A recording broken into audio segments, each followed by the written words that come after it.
ඕම් බලහන් ඕක කවි කියන හැටිය.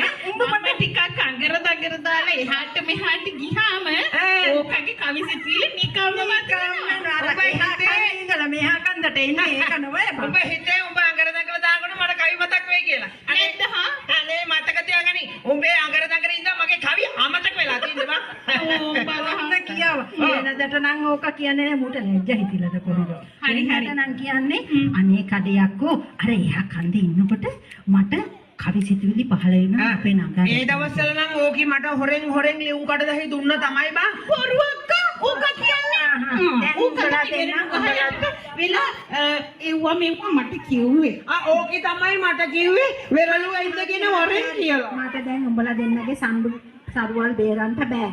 දැන් මේ බොහෝ ඇත්ත බලන් ඉන්නවනේ අපි එහෙම වෙන එක හොඳ නෑනේ. ඔව් අහපන්කෝ අද අපි ගියේ බොහොම හොඳ ගමනකට. ගමනක් ගිහින් මේ පෙන්නුවන් ඉදිරියේ උඹලා හිකියාද? නැතු ඉතින් උඹ හිටියේ කීරයන්ට උඹලා මට හොරෙන් කොත්මල FM සෙවිට ගියා. බලපන්කෝ කමේ ඇහිලා.